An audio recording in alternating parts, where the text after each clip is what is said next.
When Dad asked that question, I felt the air leave my lungs. "So, did the money help you out?" he said, smiling like everything was normal.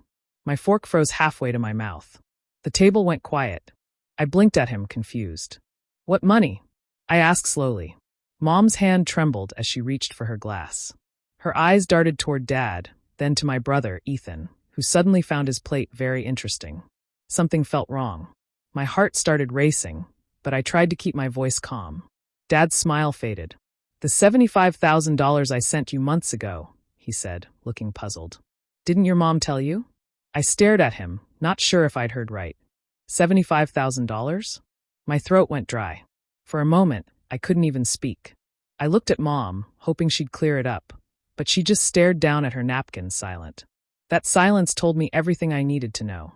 For months, I had been drowning, working double shifts, selling my old car, skipping meals just to pay rent. And the whole time, Dad thought he had saved me. He thought the money had helped. I could feel something inside me break. "Dad," I said quietly, "I never got any money." He blinked in disbelief. "That can't be right. I transferred it to your mom's account like we discussed. She said she'd send it to you that same day." The words hung in the air like smoke. Ethan shifted uncomfortably in his seat. Mom's face had gone pale. My chest burned as I remembered all the times I'd called her crying, asking for help, and she'd said, "We just don't have anything extra right now, honey. You'll manage." I felt sick. Dad's expression changed. The warmth in his eyes turned cold as he looked at her. "Linda," he said, his voice low, "where did that money go?" Mom's lips parted, but no sound came out. Her hand shook so badly she spilled her wine. Ethan tried to laugh it off, saying, "Maybe there's some mistake, Dad," but his voice cracked halfway through. Dad's tone hardened. "Ethan, do you know anything about this?" Ethan froze. His eyes flicked toward Mom, silently begging her to say something. That was all it took. Dad leaned back, staring at both of them like he was seeing strangers. I sat there, my stomach twisting, realizing just how deep their lies ran. Mom finally spoke, her voice shaking. "It's not what you think, Robert. I was just trying to help Ethan's business. He needed it more at the time." The room went dead silent. Dad's face went red. "You stole from your daughter," he said, his voice trembling with anger. I sat there in shock, staring at the people I used to call family. That dinner started as a reunion. It ended with the truth none of us were ready to face. After I lost my job, everything in my life started to fall apart. I had worked at that marketing firm for almost 5 years, but one morning, I walked in and was told the company was cutting costs. I packed up my desk, smiled through tears, and told myself I'd find something soon. But soon never came. Months passed, and the bills didn't stop. I tried to stay positive at first. I updated my resume, sent out dozens of applications, and went to interviews that led nowhere. My savings disappeared faster than I expected. I sold my car just to keep my apartment and buy groceries. When that money ran out, I started taking random side jobs, babysitting, grocery deliveries, anything that paid a little. I remember calling my parents one night after another rejection. I told them I was struggling, and my mom said, "We wish we could help, honey, but things are tight right now. Your dad's got medical bills, and you know how the market is." She sounded so convincing that I didn't question it. I believed her. I always did. Dad would sometimes call to check in, asking if I was doing okay. He offered advice, told me to keep trying, and said things would get better. His voice always carried a warmth that reminded me of how supportive he'd been my whole life. That's why I never thought for a second that they might be hiding something. There were nights when I sat in the dark, wrapped in a blanket, eating ramen noodles because I couldn't afford real meals. My landlord threatened eviction twice, and I barely managed to pay him with borrowed money. My pride took a hit every day, but I told myself it was temporary, that my family loved me, and that love was enough. Sometimes I'd hear my brother Ethan brag about his struggles with his small business. He always seemed to land on his feet somehow. New clothes, new truck, expensive dinners. I assumed he was just lucky or better at managing his money. Mom used to say, "Ethan's got a family to take care of. You're single. You'll be fine." I tried to let that go, but it hurt. I didn't know that, months earlier, my dad had sent $75,000 to Mom to give to me. He thought he was saving me. Meanwhile, I was counting coins to buy gas. I was crying alone in my apartment, thinking my parents had nothing to give. Looking back now, I can't believe how blind I was. Every moment of struggle, every night I went hungry, It could have been avoided. But Mom let me suffer while pretending to care. I didn't know it then, but her silence wasn't ignorance. It was choice. And that choice changed everything once the truth finally came out. Dad had always trusted Mom with everything, especially when it came to money. He wasn't the type to double-check transfers or ask for receipts. He believed that if he told her to help me, she would do it. That trust was his mistake. When he sent the $75,000, he thought it was going directly to me. He told Mom it was to help me get back on my feet after losing my job. He didn't mention it to me because he wanted it to be a surprise, something that would make me feel supported. But instead of transferring the money, Mom decided to handle it differently. She had always been protective of Ethan, my older brother. No matter what he did, she found a way to excuse it. Even when he dropped out of college or got into debt from bad business choices, she said he just needed a little push. Dad used to argue that Ethan needed to stand on his own 2 feet, but Mom never listened. To her, Ethan could do no wrong. When the money came in, she saw an opportunity. She told Ethan about it and said, "Your father sent this to help your sister, but I think you need it more. You have a family and responsibilities." Ethan didn't hesitate. He agreed and took it, promising he'd pay it back someday. Of course, that day never came. Instead of using it to save his business, Ethan spent it like it was free money. He bought a new black truck, took his wife on a vacation to Florida, and even posted photos online showing off their success. Mom told everyone he'd finally gotten his business on track. She smiled proudly whenever someone mentioned how well he was doing. Meanwhile, I was struggling to pay rent, completely unaware that the money meant for me had gone straight to him. Mom never said a word. Whenever Dad asked how I was doing, she'd tell him, "She's fine." The money helped a lot. She made sure the story sounded believable, and Dad never questioned her. What hurts most isn't just that she took the money. It's that she watched me fall apart and didn't flinch. I'd call her crying, telling her I couldn't keep up with bills.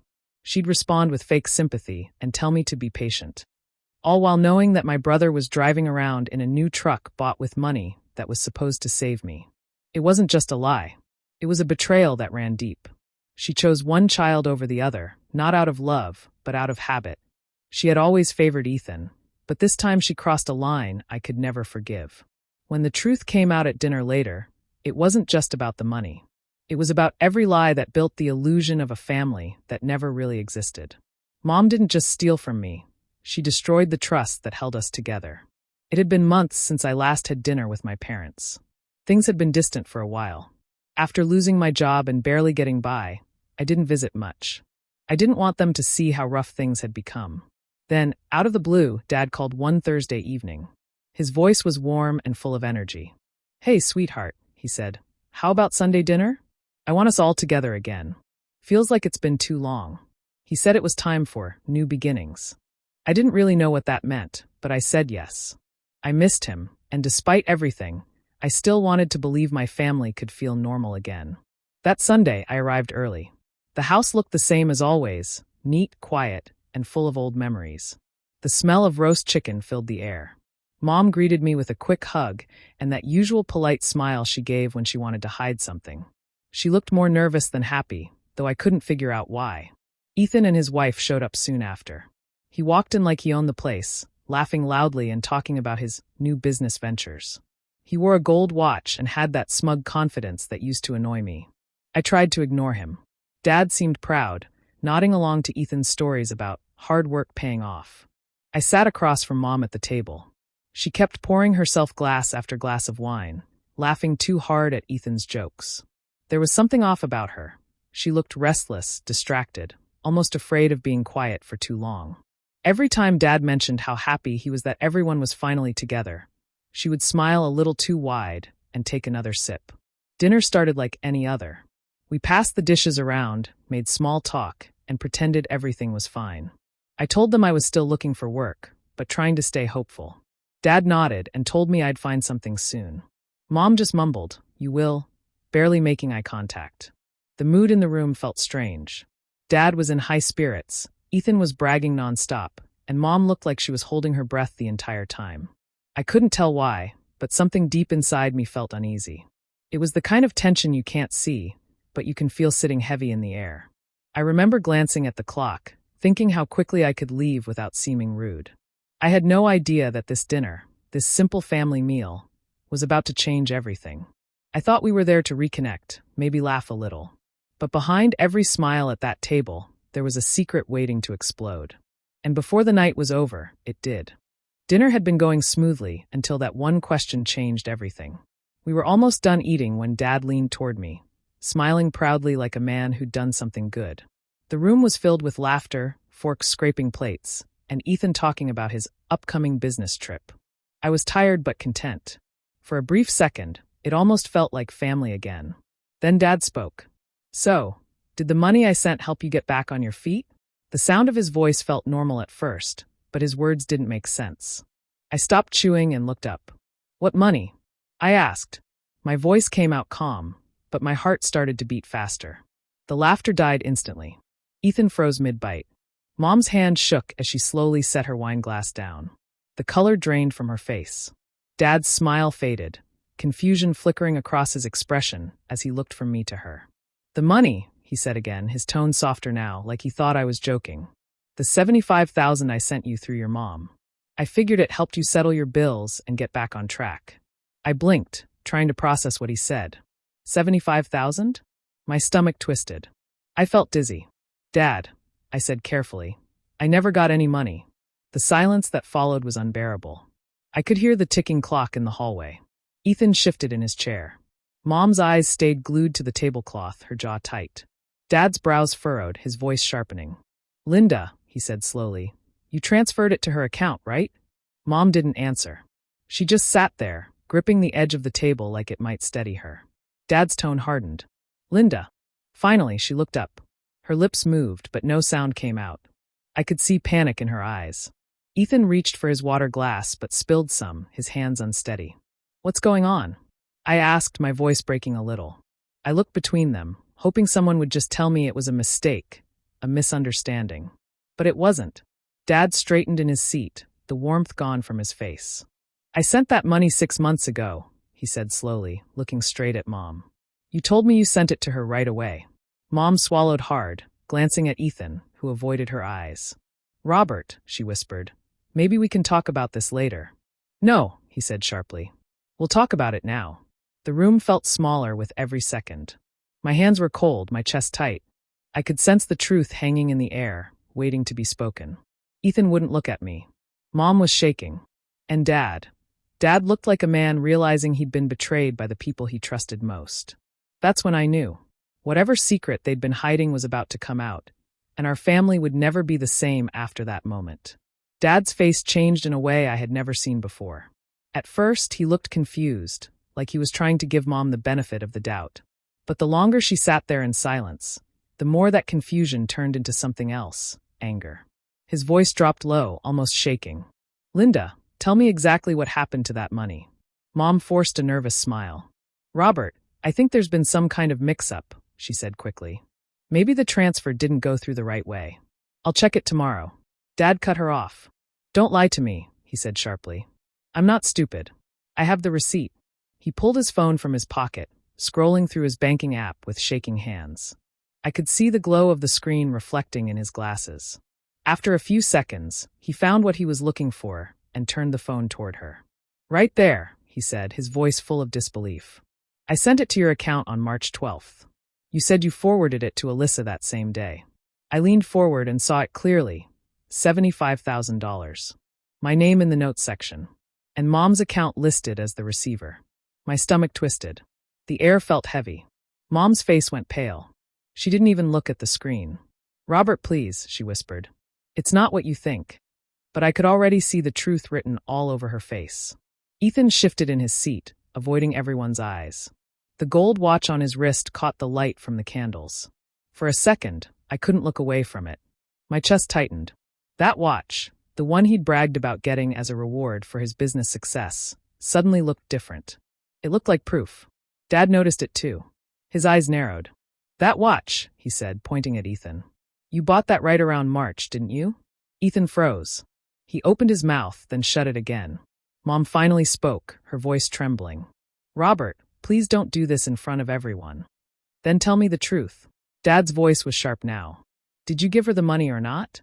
Mom stared down at her plate, her silence answering for her. I sat there, barely breathing. My mind flashed back to the months I spent struggling, working long hours, selling my car, wondering why my parents didn't care enough to help.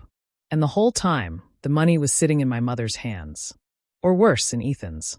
Dad slammed his hand on the table, making the glasses rattle. "You lied to me, Linda," he said quietly, his voice full of hurt. "You lied to both of us." No one spoke after that. The candles flickered, casting shadows across faces that suddenly looked unfamiliar. I looked at Mom, then at Ethan, and for the first time, I realized I wasn't sitting with my family anymore. I was sitting with strangers who had betrayed me. Dad turned his attention to Ethan, his voice cold and steady. "Did you know about this?" he asked. Ethan's face went pale. He looked down at his plate, fidgeting with his fork like a kid caught doing something wrong. "Ethan," Dad repeated louder this time. "Answer me." Ethan let out a shaky breath. "Dad, please, it's not that simple." Dad's jaw tightened. "Then make it simple," he said. Ethan looked at Mom, silently begging her to jump in and protect him like she always did. But she stayed quiet this time, staring down at her wine glass as if hiding inside it. After a long pause, Ethan finally spoke. "Mom told me you sent that money," he said softly. "She said you wanted to help me more because I have a family to take care of. She said Alyssa would understand, that she didn't need it as badly." The words hit me like a punch to the chest. My eyes filled with tears, but I didn't let them fall. I stared at him, trying to understand how my own brother could say something like that and still live with himself. "You knew I was struggling," I whispered. "You knew I couldn't even pay rent." Ethan couldn't meet my eyes. "I thought you'd be fine," he muttered. "Mom said you'd find another job soon." Dad pushed his chair back, his voice shaking with fury. "You mean to tell me you both decided this behind my back? You took the money I sent for your sister, without telling me, and spent it." Ethan tried to defend himself. "I was going to pay it back, Dad. My business was just in a rough spot. I didn't think it'd blow up like this." Dad slammed his hand on the table again. "It's not about the money, Ethan. It's about the lies." The room went quiet. All you could hear was the sound of my mom's uneven breathing. I looked at her, hoping she'd say something, anything, to make this make sense. But she just sat there, lips pressed tight, tears in her eyes. That was when everything finally clicked for me. The favoritism, the excuses, the constant way she'd take Ethan's side over mine, it had always been there. I'd just ignored it, thinking she loved us both in her own way. But this wasn't love. This was betrayal wrapped in motherhood. "Mom," I said quietly, "you watched me struggle. You watched me cry. And you still chose him." Her voice cracked when she answered. "I was only trying to protect him. He has a wife and 2 kids. You're stronger, Alyssa. You can handle things better." I let out a hollow laugh. "You didn't protect him. You ruined both of us." Dad's face was red with anger. He stood up, his voice trembling. "I can't believe I ever trusted either of you." That night, the truth spilled across that dinner table like broken glass, cutting everyone who had tried to hide it.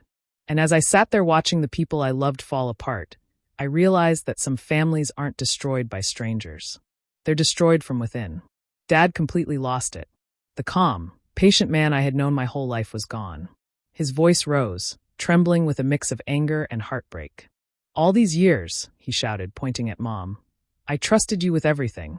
Every paycheck, every decision, every plan. And this is what you've been doing behind my back."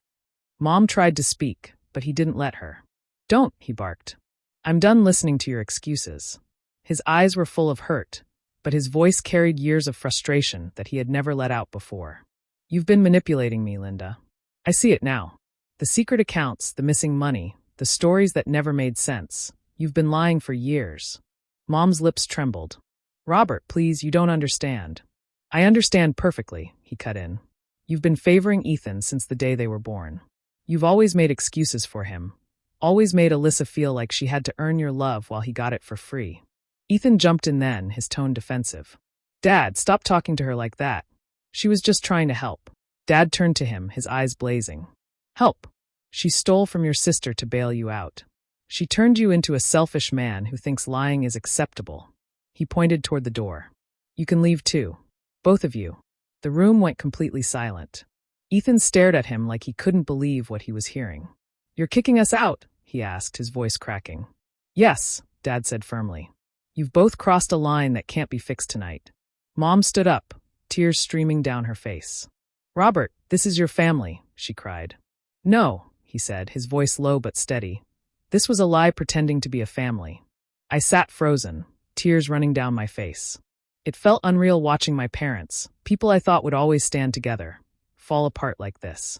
Ethan tried one last time to argue, saying Dad was overreacting, but Dad's tone stayed sharp. Out, he said, pointing toward the front door. Before I say something I can't take back. Mom looked at me before she left. Her eyes were red, full of something between guilt and shame. But I didn't say a word.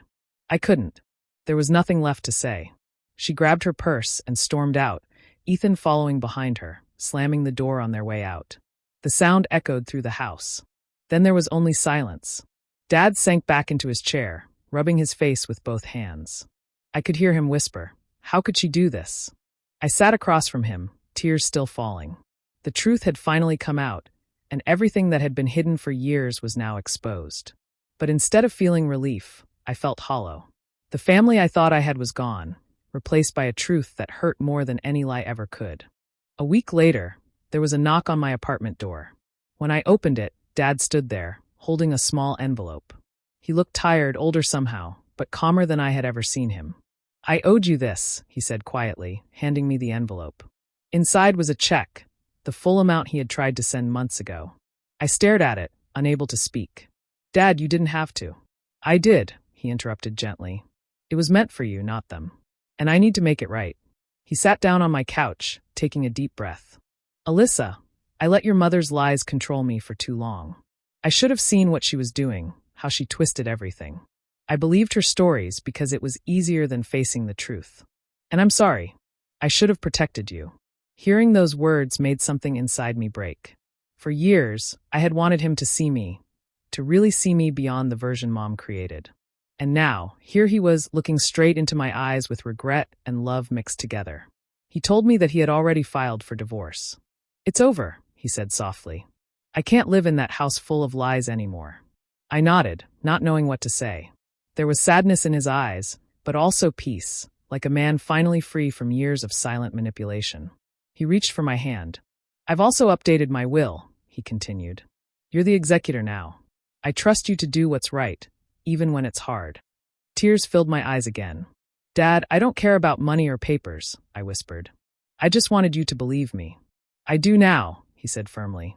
And I'll spend the rest of my life proving it. For a long moment, we sat there in silence. The weight of everything that had happened still hung between us, but something new had replaced it, honesty. For the first time in years, there were no lies, no favoritism, no pretending. Just truth. After he left, I sat there with the check in my hand. I didn't rush to cash it. It wasn't about the money anymore. It was about finally being seen, finally being heard. Ethan called later that night. His name flashed on my screen again and again, but I let it ring until it stopped. Then another call. Then a text. Please, Alyssa. We need to talk. But I didn't respond.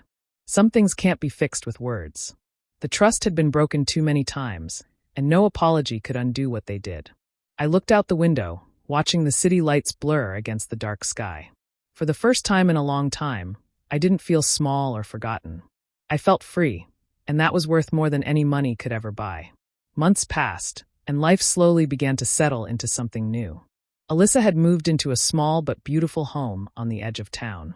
It wasn't fancy, but every part of it felt hers. The walls, the garden, the quiet mornings. She bought it with the same money that was meant for her all along, the money that had once been stolen behind her back. As she unpacked the last of her boxes, she paused and looked around. There were no lies here, no shouting, no guilt. Just peace, the kind she had been craving her whole life. The house wasn't about wealth or revenge. It was about reclaiming what was taken from her. Not just the money, but her dignity and her sense of worth. Her father visited often now. Their conversations were warm, filled with honesty instead of tension. The walls between them had fallen, and for the first time, Alyssa saw her father as a man who was trying, really trying, to make things right. One evening, Robert called and invited her over for dinner. Just us, he said with a soft laugh. No surprises this time. When Alyssa arrived, the table was set simply. 2 plates, a bottle of wine, and candles flickering in the quiet kitchen. There was no sign of her mother, no fake smiles, no tension in the air. Just calm. They ate slowly, sharing stories about work and memories from years ago that didn't hurt to talk about anymore. For once, it felt like a real family moment, one not built on lies or manipulation.